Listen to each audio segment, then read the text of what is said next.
You guys are in the business of web analytics, measuring what happens online. Who is spending on that technology now? Because your sales are still growing, even in this climate.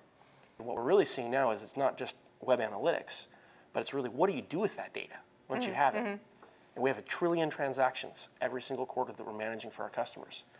And every single one of those transactions is a click. It's a human clicking. And when you look at those transactions, if you just provide everybody with the exact same front page, well, that's one way of doing business. But if I know you've been here 5 times before, and I know that you like to buy sweaters, and I know you don't ever buy men's clothing, then I should show you the things that are pertinent to you.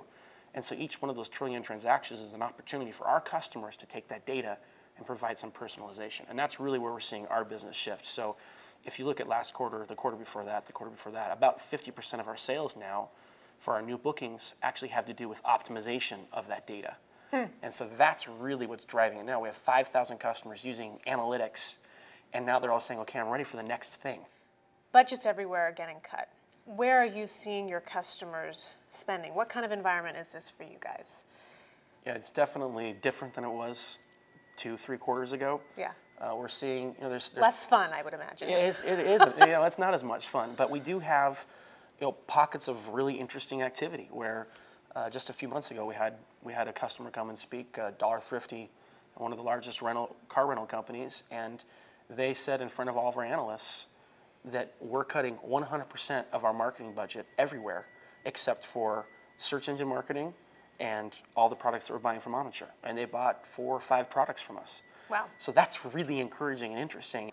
So you're dealing with some companies that may not be as well positioned that are cutting some of their budgets. But on the other hand, from most of our customers, if not all of our customers, we're hearing our online channel is performing better than our offline channel. We're cutting our offline budgets, and we're doubling down on our online space, relatively speaking. But it's still, the budgets may be coming down a little bit. How does that change the sales cycle and how you coach your salespeople to go into every customer meeting? Sure, it's definitely about the ROI, and the immediacy of it. There's no patience right now. Right. No one's going to invest in something they hope in 2 or 3 quarters is going to have a return, but they're sure in 4 quarters is going to have a return. Not interested. Right. I want something that has a return right now.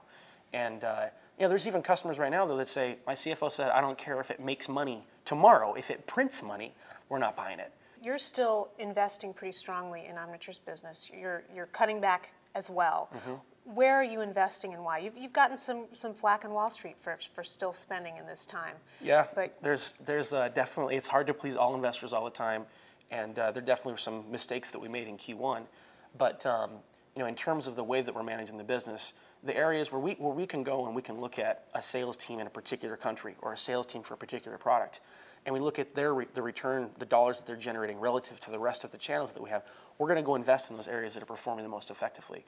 We have some new products, like our recommendations product, for instance, where once again, you've got all the information, you know what your customers are doing, you know what they're buying, you know what they're not buying. It makes a lot of sense for you to be able to give them the recommendations about what they might want to do next. So here's the $1 trillion question. When do we see positive economic growth? That is the $1 trillion question, and as long as you're always predicting, at some point you're going to be right, so I will predict. But, Thank you, indulge us. Yeah, it's interesting. It seems like it's not getting worse.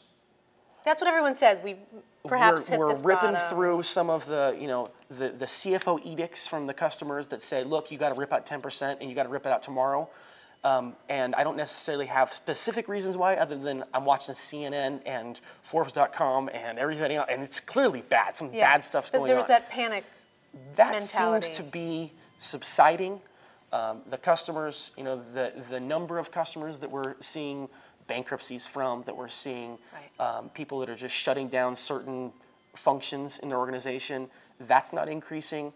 So I think at some point in the next 2 quarters, that's going to kind of get to a more normalized level. And I think over the next 3 quarters, 4 quarters, we're going to get back to a much more healthy environment.